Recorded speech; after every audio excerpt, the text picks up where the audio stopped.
Are you weary of endless friction in your homeschooling life or maybe even your home life? If so, I have some good news about exactly how to solve that problem with what Charlotte Mason calls a liberal education. In today's show, I'm going to show you exactly what that means.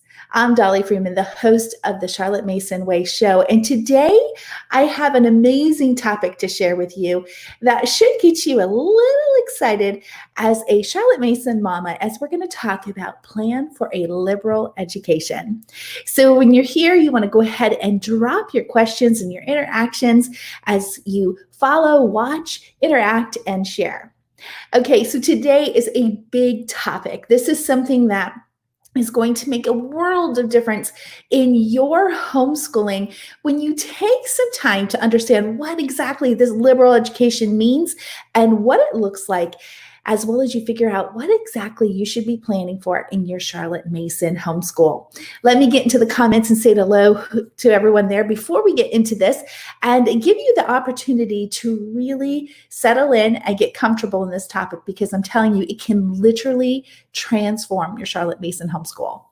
Hello, Lynn. Nice to see you here. Glad to see. Yes, this is a topic that you should be very considering, because this is something that's going to really rock your world. So hello, Elizabeth. Happy Wednesday to you. And Deidre, hello. You're excited to hear about this. I'm struggling today to get my plans for next year on paper. Okay, well, this should help you, but more than ever, it's going to actually give you that purpose behind it. So before I jump into the exact what to plan, let me talk to you a little bit about what the liberal education means so that you can have a clear understanding. We're on the same page and you can go into this with that clear picture of what it means with Charlotte Mason. So Charlotte Mason defines a liberal education as a feast of knowledge for the brain, like food is for the body. So a feast, I want you to think about Thanksgiving with that big feast in front of you. This is what you want your homeschooling plans to look like, this big feast of opportunity in front of your children, okay? Now, what you want to understand is Charlotte Mason believed that in this so much that she suggested children to have anywhere from 13 to 21 subjects provided to them, depending on their age and skills. So if we're still thinking about that Thanksgiving feast in front of you, she would have had 13 to 21 dishes on that table for her feast of knowledge for her children. So don't get overwhelmed by that. Stay with me as we walk through this, and it should begin to help you understand exactly what it is that you have to do as the teacher. Okay, so let's get into this. I want to share a quote with you. I don't have this in my banners yet, so let me grab a banner really quick and put this in here and see how it looks. So, okay, so this is a Charlotte Mason quote. You can't quite see her name there, but I need not waste time in attempting to convince the reader, meaning those who are reading her original series, of what we all know, that a liberal education is, like justice, religion, liberty, fresh air, the natural birthright of every child.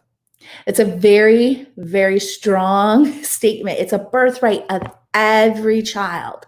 So what she's saying is that when you're planning out your homeschooling, it's the birthright of every child. And when she says every child, she's meaning at the formal education of age 6, to have a feast of knowledge in front of them, right? Those 13 to 21 subjects in front of them.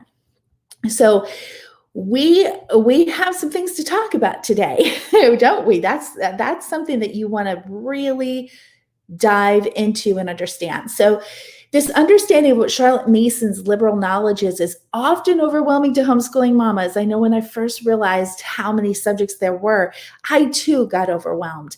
And especially because I had no one helping me. This was me trying to figure it out from the original writings, all the way back 20 years ago, a little more than 20 years ago. So it's something that I really encourage you guys to just breathe through. Don't get all anxious about these details. I want you to just breathe and know that you've got help here. All right. So I'm going to help you to plan for this. But before I do, allow me to give you the why behind it. This is what I love about the Charlotte Mason way. She doesn't put unrealistic things on homeschooling mama. She explains to us the why behind it. So I want you to really listen well to this. I'm going to, again, share with you another quote. It may not all fit based on this last one, but I want to make sure that you guys can see it if you can, at least part of it. Okay, you're not going to be able to see it all, but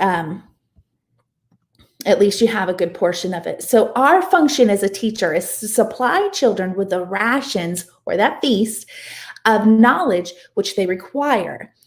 And that the rest, listen in, and then the rest, the character and conduct, the efficiency and ability, and that finest quality of citizenship, which is magnanimity, which means generosity or charity, takes care of themselves.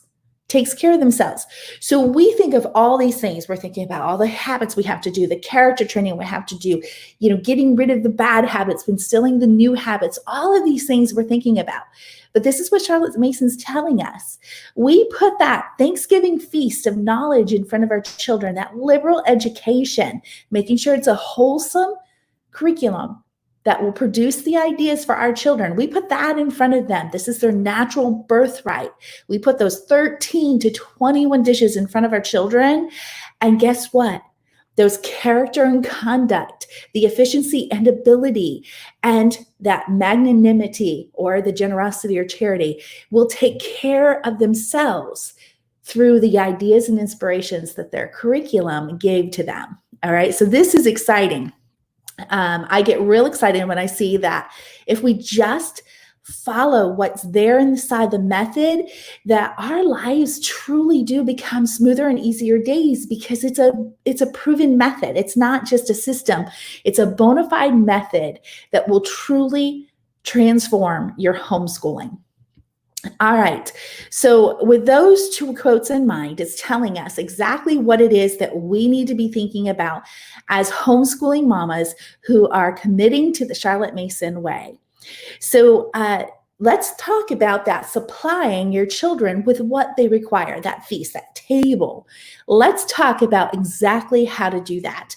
I'm going to give you a few examples of subjects before we dive in that will help you to see exactly what Charlotte Mason is talking about, the character and conduct, and how it all comes together when we really just put the feast in front of it. All the other stuff takes care of itself.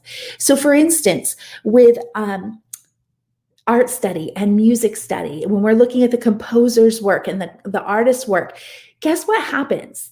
The power of attention and observation increases in our children. It increases their brain ability. It allows them to hone in and to be completely attentive and more observant than you would have expected, all from the study of artists and composers. And then you have literature and you have poetry. And in the literature and poetry, if you do your homework, mamas, and you make sure that you're doing wholesome curriculum, wholesome ones that have real good values in them, ones that have inspired ideas that you want to influence them. When you do that, those ideas will naturally build the character and conduct that you're wanting in your children, because they're being inspired by someone else, not just mom. And they do more for a child than if mom was there 24/7, guiding and directing them in the do's and the don'ts. So this is the power of literature. And I've seen it play out in our lives as our children have been in Charlotte Mason for 20 years. So it has been proven in our children's characters as well.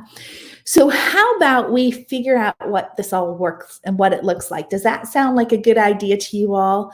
And you might want to get a piece of paper if you don't have it, or a pen, and be able to jump into this with me, as we're going to talk about the very first thing you're going to want to plan is the subjects. This is where you're going to want a piece of paper. So how many subjects, right? I mentioned before, 13 to 21 dishes on that Thanksgiving table, that feast. So I'm going to break it up for you. Okay. So if you have children who are 6 years old, they are going to have 13 subjects. And then the 7 and 8 and maybe 9, right? You want to think about their skills and what they're able to do. So 7, 8, and maybe 9, they get 15 subjects. And then all the other children, 9 and over, get 21 subjects. Now, I don't want to hear you going, but wait, Dolly, how is my 9-year-old supposed to do the same amount of subjects as my high schooler? Hold on. I'll get to that in a minute. But they do have the 21 subjects from 9 and above. So, and when she says above, Charlotte Mason actually did not have boys in school in their teens. They went to work, right? So we want to like revamp what Charlotte Mason did to apply ours to be able to be with the appliance of what our states and our local authorities want from us. Compliant. That's the word I'm wanting. So just write those down, okay? 6-year-olds, 13 subjects, 7, 8, and maybe 9 is 15 subjects, and then 9 and older are 21 subjects, all right? Now, the next thing that you're going to want to plan is the schedule. And this is where Charlotte Mason mamas get so overwhelmed. I hear all the time, how am I supposed to fit in all of that in a week? I don't understand how I'm going to be able to get this done. I am one mama to many children, and I have to give them all this feast. Well, guess what? There are ways, and Charlotte Mason knew this is going to be an overwhelming thing. And so she has made sure that she gave us that blueprint, so to speak, to help us do this. So here's what you want to do. You want to start with short lessons. 5 to 15 minutes, short lessons. That is the power. And when you're working with your artists and your composers and you're increasing the powers of attentiveness and observation, guess what happens? Those 5 to 15 minutes that you're using to your short lessons for every one of those subjects, guess what happens? Your children are going to have their full attention during that time. And that's what makes it easy. When you prolong these lessons, you're going to lose the attention of your children, and it's become those endless frictions in your homeschooling day. So you're going to stick to those short lessons. And then as the child matures, and moves from that 6 years old up into the older grades, then you increase that time a little at a time. All right. So let's talk about, well, what's that schedule look like when there's short lessons and there's that many subjects? So get your pencils ready if you have them already. Your short lessons for your 6 to 8 years old and maybe 9 are going to last for 2.5 hours. 2.5 hours. If you're homeschooling beyond that for your children who are 6 and 9 years old, you're doing too much with them. All right. So those short lessons are going to enable you to be able to fit all those subjects in a 2.5 hours a day period of time. Now, for your children 9 and 12, and occasionally over 12, again, depending on their skills and their abilities, you're going to be scheduling 3 hours for them. So just a half an hour more for just the little bit older ones. And then for your 11 or 12, again, depending on their abilities, and then occasionally, or all the way into high school, you're going to plan for 3.5 hours. 3.5 hours. So your high schooler shouldn't be doing more than 3.5 hours. Now, there has been some time, and I'm going to be honest with you, there's been some times that our children have gone more than 3.5 hours in high school. But again, they have to make sure that they are earning their credit, right?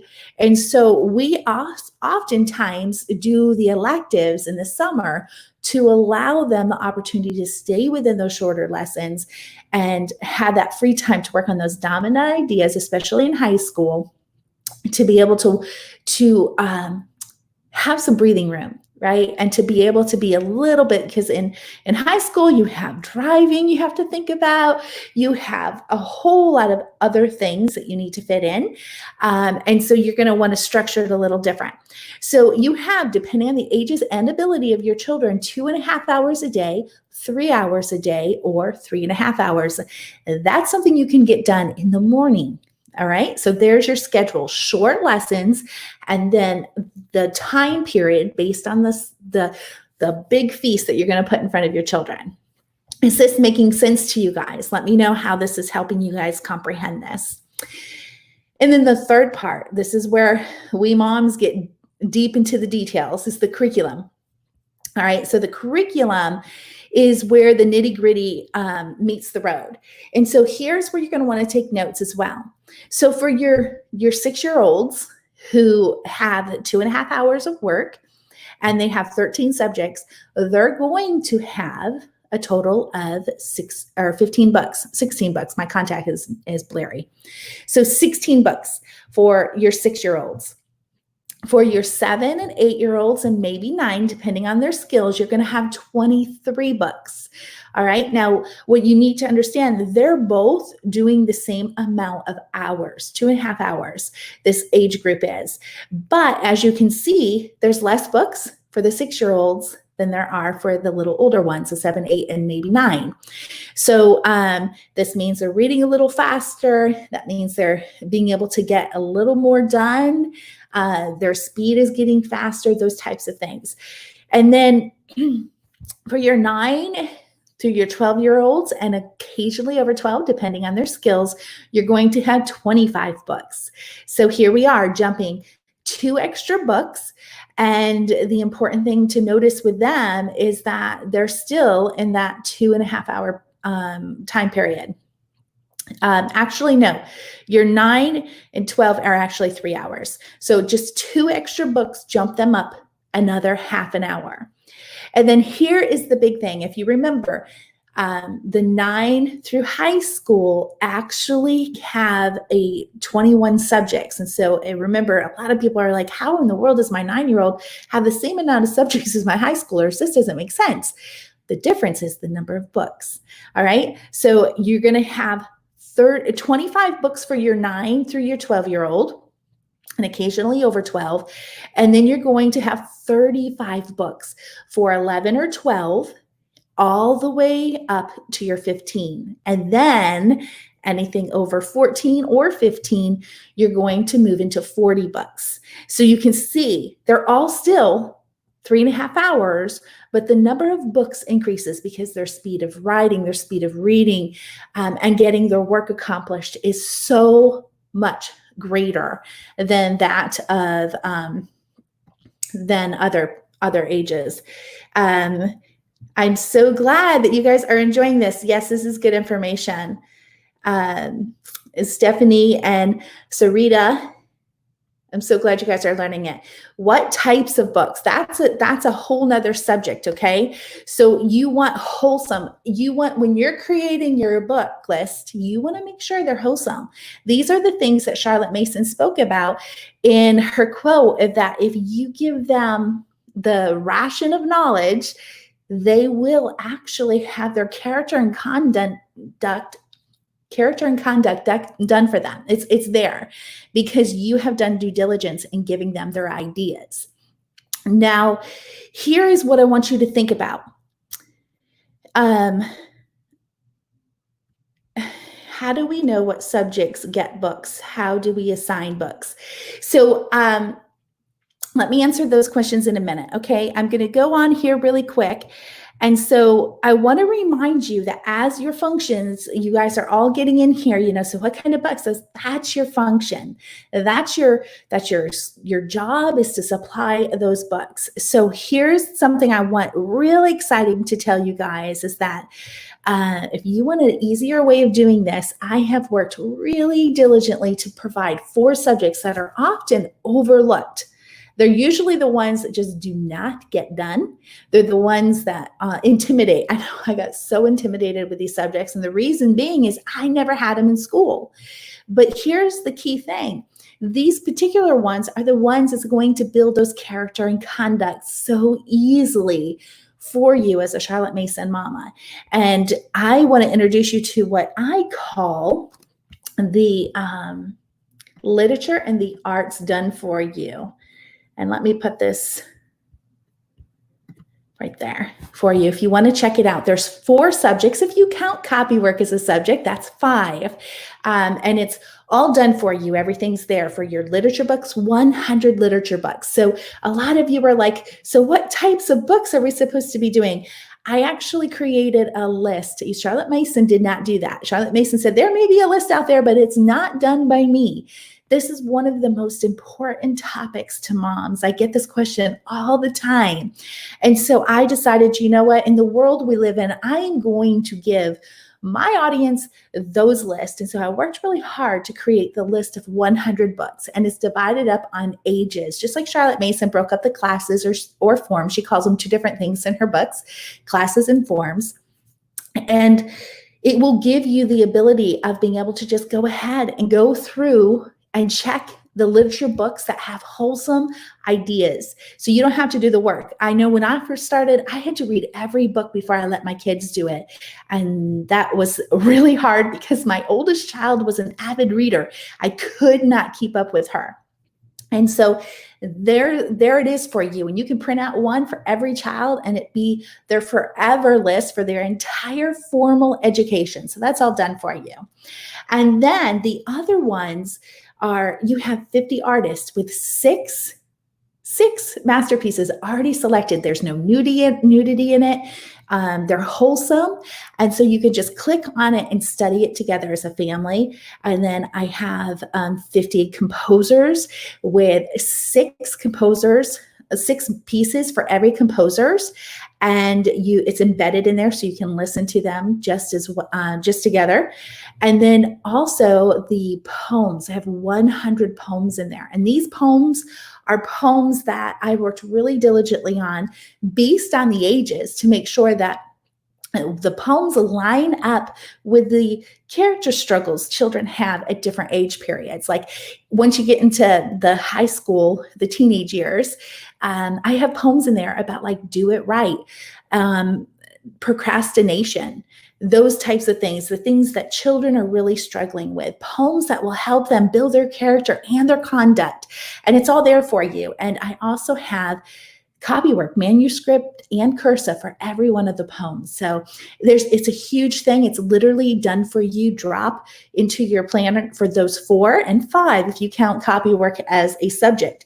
So those are done for you. And I have found those subjects to be the most important ones because of the aspect of it increasing the attentiveness and observation, as well as the story telling, giving those really good ideas in children. They're our favorite literature books. And so it's all done for you. And the best thing is they're on sale right now. So let me get into this. Do you know what subject gets books? So I talk, Deidre, you're one of mine. I talk about that inside the framework, the Charlotte Mason planning framework, and you're one of my students. So it should be in there telling you the different subjects Charlotte Mason said to consider, and visit that and see if that's in there. It should be, if my memory serves me correctly. And then are these the number of books you go through in a year or every day? That's a great question, Lynn. So they're the number of books children go through in a year. And what's really important to know is that the first class, age 6, some of the books, there's 16 books. Some of them are going to be used a little bit into the 7. They're not going to finish it. And what Charlotte Mason calls it is a class 1A or form 1A, and then form 1B is the next class. So some of the books won't be done. So you'll revisit them in the next year as well. But these are the number of books per year. And you want to make sure that you're touching those subjects every week. Okay, do we find all that on this website? Yes. For the done for you plans for the literature and the arts is on this, the charlottemasonway.com/liberal. I wanted to make it easy for you guys. I can actually pop that into the link or into the comments as well. So you can just click.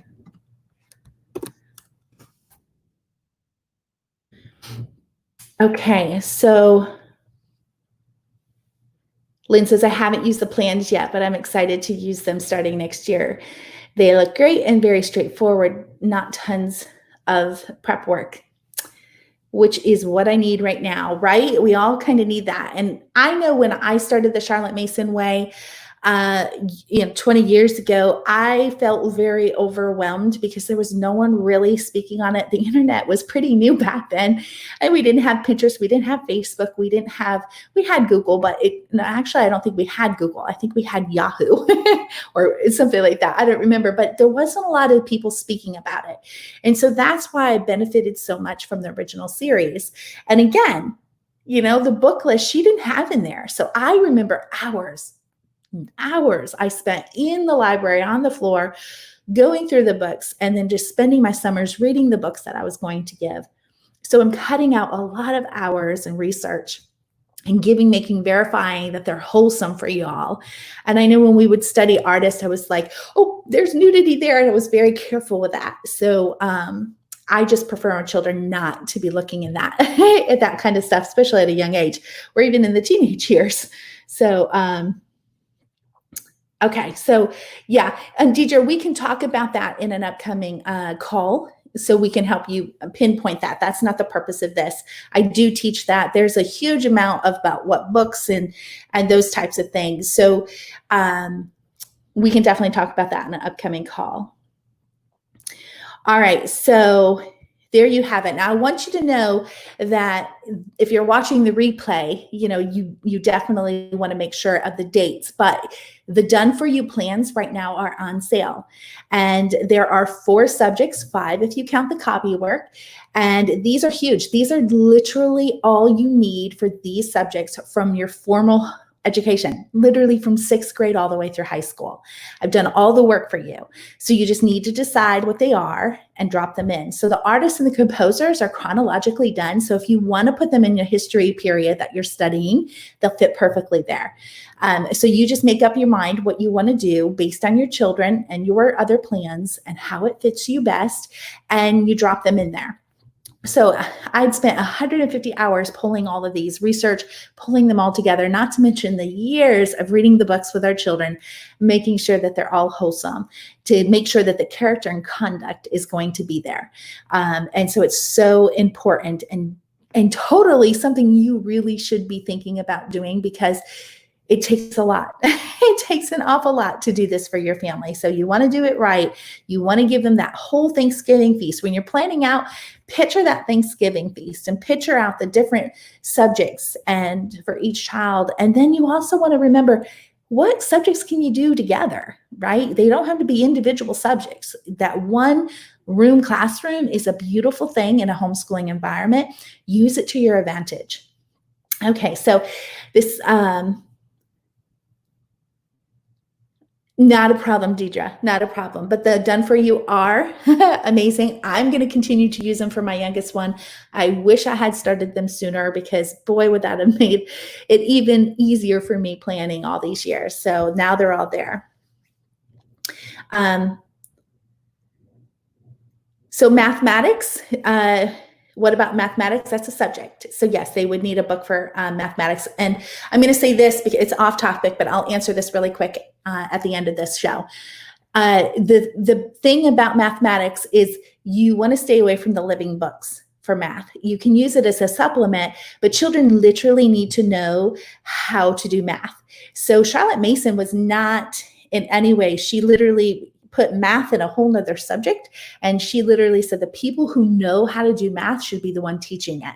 So this is very important, not to water down mathematics into living books. So again, you can use them to supplement and make sure your children understand them and enjoy math, but you shouldn't be using living books as your curriculum for math. You really need to know that your children understand how to do the formulas, how to create the answers themselves. And she literally said, if you don't know math, that you need to make sure that the person teaching math does. So math is a complete different one. Okay, you all, I'm so excited that y'all were here and that you're loving this subject. Remember, I want you guys, thank you for interacting, but make sure you share this with people who may need this help right now, especially in the world that we're in right now. There's so many people I know in my local area, people are asking me about homeschooling right now, just because our state has some really strong decisions for this next school year. So make sure to share this with anyone that's been contemplating the Charlotte Mason way or struggling with it. This should help them. All right, so I'll be live next week, same time, Wednesday at 1:30 p.m. Eastern Standard Time. And I look forward to sharing with you a new topic. I don't have that exactly, I have a couple ideas in mind, but they're always good and worth your time. So thanks for showing up and interacting. I'll see you next week on the Charlotte Mason Way Show. Until then, bye for now.